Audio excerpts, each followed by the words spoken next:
സുഗമോദേവി സീരിയലിൻ്റെ പുതിയൊരു എപ്പിസോഡിൻ്റെ promo review വിശേഷങ്ങളിലേക്ക് എല്ലാവർക്കും സ്വാഗതം.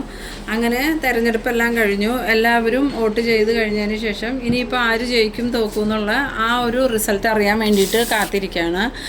പിറ്റേ ദിവസം റിസൾട്ട് അറിയുന്നത് കൊണ്ട് തന്നെ ഈ പ്രഭാവതിക്കും ദേവികയ്ക്കും ആണെങ്കിൽ കിടന്നിട്ട് ഉറക്കമേ വരുന്നില്ല. അതേസമയം സിദ്ധാർത്ഥനും നന്ദനൊക്കെ നല്ലതായിട്ട് തന്നെ കിടന്ന് ഉറങ്ങണമുണ്ട്. ആ സമയത്ത് ദേവികയാണെങ്കിൽ നന്ദൻ്റെ അടുത്ത് നിന്ന് എഴുന്നേറ്റ് പോകുന്നുണ്ട് കേട്ടോ. എഴുന്നേറ്റ് വരുന്നത് താഴേക്കാണ്. താഴെ വരുമ്പം അവിടെ നമ്മളുടെ പ്രഭാവതി ഇരിക്കണ കണ്ടിട്ട് ദേവിക പ്രഭാവതിയോട് ചോദിക്കുന്നുണ്ട്, അമ്മ എന്താ കിടന്നില്ലേ എന്ന് ചോദിക്കുമ്പം, ഇല്ല മോളെ, എനിക്ക് ഉറക്കം വരുന്നില്ല. നിനക്കും ഉറക്കം വരുന്നില്ലായിരിക്കില്ലേ എന്ന് ചോദിക്കുമ്പം, ഞാൻ ഒരുപാട് നോക്കി അമ്മ, എന്തായാലും എനിക്കും ഉറക്കം വരുന്നില്ല. തോക്കൂന്ന് ഓർത്ത് പേടിച്ചിട്ടാണെന്ന് ചോദിക്കുമ്പോൾ, അതൊന്നും അല്ല അമ്മേ, എനിക്ക് അമ്മ ജയിക്കണമെന്ന് തന്നെയാണ്. പക്ഷേ അച്ഛനെക്കുറിച്ച് ഓർക്കുമ്പോൾ എനിക്കൊരു വിഷമമുണ്ട്. അച്ഛൻ ആത്മാർത്ഥമായിട്ട് ഒരുപാട് പണിയെടുത്തതല്ലേ, എന്നിട്ട് ഞാൻ തോറ്റാൽ അത് അച്ഛന് ബുദ്ധിമുട്ടാവൂലേ. എന്തായാലും നമ്മളുടെ വീട്ടിലേക്ക് കൊടി വെച്ചൊരു കാറ് വരും. അതിൽ കയറുന്നത് മോളാണോ ഞാനാണോ എന്ന് മാത്രമേ ഇനി അറിയാനുള്ളൂ. മോള് ജയിച്ചാലും എനിക്ക് വിഷമമൊന്നുമില്ല, സന്തോഷം തന്നെ ഉള്ളൂ എന്നൊക്കെ ഇങ്ങനെ പ്രഭാവതി പറയുന്നുണ്ട്. അതിനുശേഷം എന്നാൽ മോള് പോയി കിടന്നോ, ഞാനും പോയി കിടക്കാൻ പോകുകയെന്ന് പറഞ്ഞ് പ്രഭാവതി എഴുന്നേറ്റ് നടന്നു പോകുന്ന സമയത്ത് പെട്ടെന്ന് തന്നെ പ്രഭാവതി ഒന്ന് കാല് മടങ്ങി വീഴുന്നുണ്ട്. വേഗം ദേവിക ഓടി ചെല്ലുമ്പോൾ, കുഴപ്പമൊന്നുമില്ല മോളെ, ഞാനൊന്ന് കാല് മടങ്ങിയതാ, ഞാൻ എഴുന്നേറ്റ് പോകുക എന്നും പറഞ്ഞ് പ്രഭാവതി എഴുന്നേറ്റ് റൂമിലോട്ട് പോകാൻ നോക്കുന്നുണ്ടെങ്കിലും പ്രഭാവതിക്ക് അങ്ങ് നടന്നു പോകാനൊന്നും പറ്റണില്ല. പിന്നീട് ദേവികയാണെങ്കിൽ പ്രഭാവതിയെ പിടിച്ചുകൊണ്ടുവന്ന് ആ കസേരയിൽ ഇരുത്തിയിട്ട്, അമ്മയുടെ കാല് ഞാൻ മരുന്നിട്ട് തിരുമ്മി തരാം, വേദന കൂടുതലുണ്ടെങ്കിൽ നമുക്ക് ആസ്പത്രിയിലും പോകാം.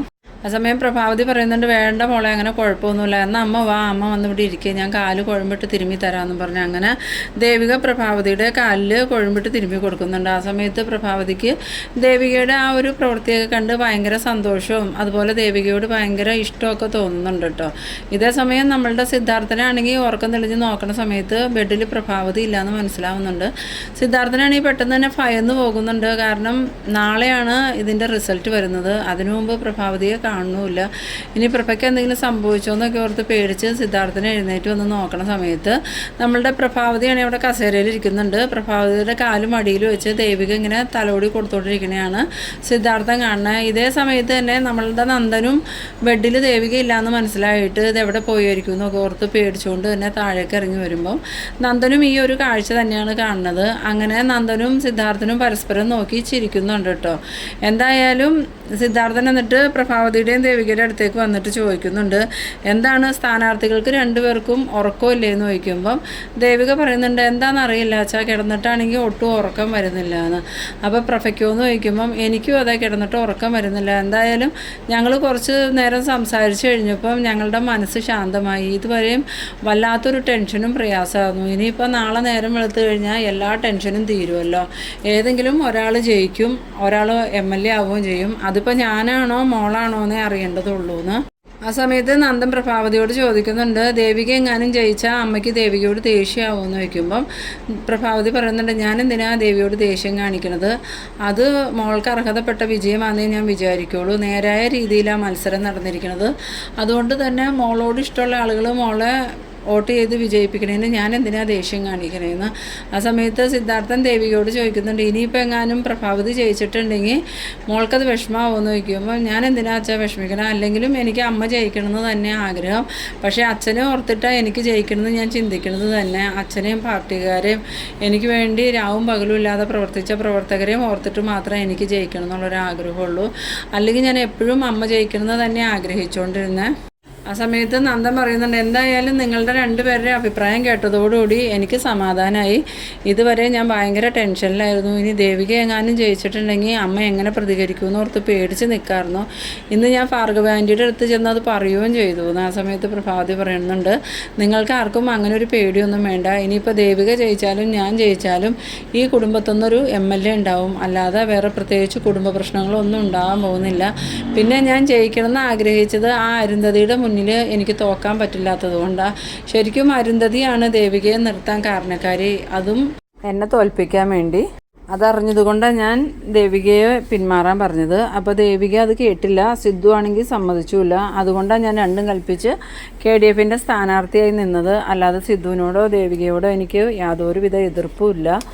എന്തായാലും എനിക്ക് അരുന്ധതിയുടെ മുന്നിൽ ജയിക്കണം എന്നൊരു വാശി വന്നു. ഇനിയിപ്പോൾ ഞാൻ ഇലക്ഷനിൽ ജയിച്ചാലും തോറ്റാലും അത് മോൾക്ക് പ്രശ്നമൊന്നും ഉണ്ടാക്കില്ല, മോൾക്ക് സന്തോഷമായിട്ട് തന്നെ ഇവിടെ ജീവിക്കാമെന്നൊക്കെ പറയുന്നുണ്ട്.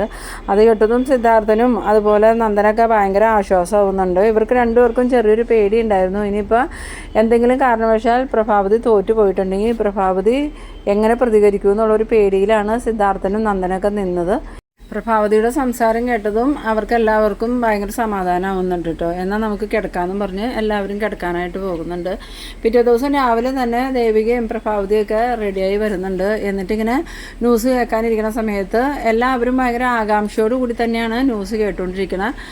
ആദ്യമൊക്കെ പ്രഭാവതിക്ക് ലീഡുള്ള രീതിയിലാണ് വാർത്തയിൽ പറയണത്. ഇതേ സമയം നമ്മളുടെ അരുന്ധതിയൊക്കെ ആണെങ്കിൽ ഈ ന്യൂസ് കണ്ടിട്ട് ആകെ വെപ്രാളത്തിലാണ് കേട്ടോ. അങ്ങനെ ത്യാഗരാജനെ വിളിച്ചിട്ട് ചോദിക്കുന്നുണ്ട്, ത്യാഗരാജ ഇതെന്തൊക്കെയാണ് ഈ ന്യൂസിൽ പറയണത്, ഇനിയിപ്പോൾ നമ്മൾ ജയിക്കാതിരിക്കുമോ എന്ന് ചോദിക്കുമ്പം ഇല്ല മേഡം, മേഡം ധൈര്യമായിട്ടിരുന്നോ, ഉറപ്പായിട്ടും ദേവിക ജയിക്കും, പ്രഭാവതി ഒരു കാരണവശാലും ജയിക്കില്ല, KDF എന്തായാലും 8 നിലയിൽ തന്നെ പൊട്ടും, ആ കാര്യത്തിലൊരു സംശയമില്ല എന്നൊക്കെ പറയുന്നുണ്ട്. ഇതേസമയം നമ്മളുടെ ചന്ദ്രമതി ആണെങ്കിൽ ഈ ന്യൂസ് കണ്ടിട്ട് വീണ്ടും സിദ്ധാർത്ഥനെ വിളിക്കുന്നുണ്ട്. സിദ്ധു, ന്യൂസിൽ എല്ലാം പ്രഭയ്ക്ക് അനുകൂലമായിട്ടാണല്ലോ വരുന്നത്, നമ്മൾക്ക് രാമപുരം സീറ്റ് നഷ്ടപ്പെട്ടു പോകുമോ, വർഷങ്ങളായിട്ട് VDFൻ്റെ കയ്യിലിരുന്ന സീറ്റ് അത് ഒരു പ്രാവശ്യത്തേക്കാണെങ്കിലും KDFന് പോയാൽ പിന്നെ അത് നമുക്ക് തിരിച്ചു കിട്ടാൻ പാടാ സിദ്ധു, ഇനിയിപ്പോൾ പ്രഭയെങ്ങാനും ജയിക്കുമെന്ന് ചോദിക്കുമ്പം സിദ്ധാർത്ഥൻ പറയുന്നുണ്ട്, ഇപ്പോഴത്തെ ന്യൂസ് അനുസരിച്ച് പ്രഭാവതി തന്നെ ജയിക്കാനാണ് സാധ്യത, പിന്നെ പറയാൻ പറ്റില്ല, ഫലം മാറി മറിഞ്ഞ് വരാം, ഇനിയിപ്പോൾ ദേവികയുടെ വോട്ട് മേളിലേക്ക് വരില്ല എന്നൊന്നും പറയാൻ പറ്റില്ല, അത് ഏത് നിമിഷം വേണമെങ്കിലും മാറി വരാം. ഇതിപ്പോൾ വോട്ട് എണ്ണിയിരിക്കുന്ന ഭാഗത്തല്ല,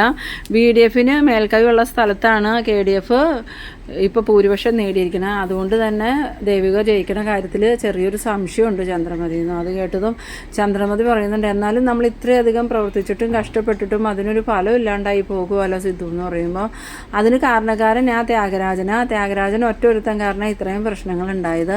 അന്ന് ശാരികയെ തട്ടി കൊണ്ടുപോയില്ലേ ത്യാഗരാജൻ, അതുമാത്രമാണോ കൊണ്ടുപോയി ഒളിപ്പിച്ചത് തേവക്കാട്ടും, അതോടുകൂടി ജനങ്ങൾക്ക് നമ്മളിലുള്ള വിശ്വാസം പോയി, അപ്പോൾ നമ്മൾ പരാജയപ്പെടുന്നത് തന്നെയാണോ സിദ്ധു പറയണേന്ന് ചോദിക്കുമ്പോൾ അതൊന്നും പറയാൻ പറ്റില്ല, ചിലപ്പോൾ അവസാന നിമിഷമായിരിക്കും ദേവിക ജയിക്കണമെന്ന്. പിന്നീട് കാണിക്കുന്നത് നമ്മളുടെ അരുന്ധതിനെയൊക്കെയാണ്. അരുന്ധതി ആണെങ്കിൽ ഇങ്ങനെ ന്യൂസ് കണ്ടിട്ട് ആകെ ദേഷ്യം പിടിച്ചിരിക്കുന്നുണ്ട്. എന്നിട്ട് ഋഷിയോട് പറയുന്നുണ്ട്, ഇതിനെല്ലാം കാരണക്കാരൻ നീ ഒറ്റ ഒരുത്തിനാ, അന്ന് പ്രഭാവതിയെ തട്ടിക്കൊണ്ടുപോയി, അതിൽ കുറേ സഹതാപമായിട്ട് പ്രഭാവതിക്ക് വന്നു, അതുമാത്രമല്ല ദേവികയുടെ റൂമിൽ നിന്നും നിന്നെ പോലീസും നാട്ടുകാരും ചേർന്ന് കൈയോടുകൂടി പിടിച്ചു, എന്നിട്ട് എല്ലാവരും പറഞ്ഞ് പ്രചരിപ്പിച്ചത് സ്ഥാനാർത്ഥിയെ കാമുകനോടൊപ്പം വീട്ടിൽ നിന്നും പിടിച്ചു എന്ന ആ ഒരു ഇതിലും ദേവികയ്ക്ക് ഒരുപാട് വോട്ടുകൾ കുറഞ്ഞിട്ടുണ്ട്.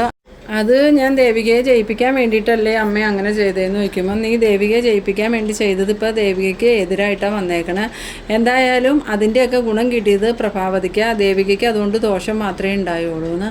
ഇതേസമയം ഋഷി പറയുന്നുണ്ട്, എന്തായാലും പ്രഭാവതി ജയിച്ചിട്ടുണ്ടെങ്കിൽ ഞാൻ ആ പ്രഭാവതിയെ വെറുതെ വിടില്ലെന്ന്. അന്നേരം അരുന്ധതി പറയുന്നുണ്ട്, പ്രഭാവതിയെ നിനക്കിനി ഒന്നും ചെയ്യാൻ പറ്റില്ല, പ്രഭാവതി ജയിച്ചു കഴിഞ്ഞാൽ MLA എന്തെങ്കിലും ചെയ്യാൻ ശ്രമിച്ചിട്ടുണ്ടെങ്കിൽ പിന്നെ നിൻ്റെ ജീവിതം ജയിലിലായിരിക്കും, അതുകൊണ്ട് നീ ആവശ്യമില്ലാത്ത പണിക്കൊന്നും പോകണ്ട, അടങ്ങി ഒതുങ്ങി നിൻ്റെ കാര്യം നോക്കി നടന്നാൽ മതിയെന്ന്. പിന്നീട് കാണിക്കുന്നത് നമ്മളുടെ രാധികേനെയും ശാരികേനെയൊക്കെയാണ്. ഈ ന്യൂസ് കാണുമ്പോൾ അവർക്കൊക്കെ ആകെ ഒരു പേടിയാവുന്നുണ്ട്. അപ്പോൾ രാധിക പറയുന്നുണ്ട്, ഇനിയിപ്പോൾ ദേവിമോൾ എങ്ങാനും തോക്കുമെന്ന് ചോദിക്കുമ്പോൾ ശാരിക പറയുന്നുണ്ട്, അമ്മയ്ക്ക് എന്തിയെ, ഇലക്ഷനിൽ ഇതൊക്കെ പതിവാണ്, ആദ്യം പ്രഭയാൻ്റിക്ക് കൂടുതൽ വോട്ട് കിട്ടിയെന്ന് വിചാരിച്ച് പ്രഭയാൻ്റി ജയിക്കാനൊന്നും പോകുന്നില്ല, ഇനി വരുന്ന വോട്ട് എണ്ണുമ്പം ചേച്ചിയെ ജയിക്കണമെങ്കിലോ അതോർത്ത് അമ്മ ടെൻഷനാവുമൊന്നും വേണ്ട.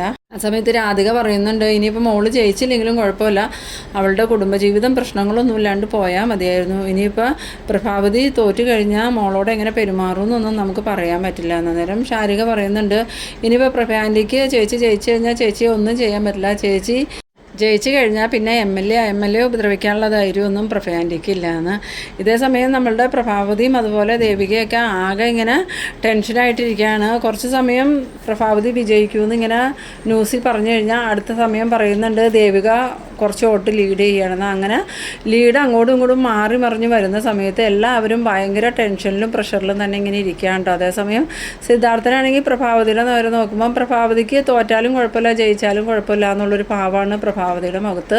അത് കാണുമ്പോൾ തന്നെ സിദ്ധാർത്ഥ മനസ്സിൽ പറയുന്നുണ്ട്, ഇനിയിപ്പോൾ തോറ്റാലും പ്രഭ പ്രശ്നമൊന്നും ഉണ്ടാക്കില്ലായിരിക്കും, അതേസമയം ന്യൂസിൽ പറയുന്നുണ്ട് വോട്ടെണ്ണൽ അവസാന ഘട്ടത്തിലേക്ക്. ഇതും കൂടി കഴിഞ്ഞിട്ടുണ്ടെങ്കിൽ ശരിക്കും വിജയിച്ചത് ആരാന്ന് പറയാൻ പറ്റും. KDF ആണോ അതോ VDF ആണോ എന്ന്. ഇത് കേട്ടതും KDFിൻ്റെ നേതാക്കളും അതുപോലെ VDFിൻ്റെ നേതാക്കളൊക്കെ ഇങ്ങനെ TVയുടെ മുമ്പിൽ ആകാംക്ഷയോടുകൂടി ഇത് കേൾക്കാനായിട്ടിരിക്കുന്നുണ്ട്.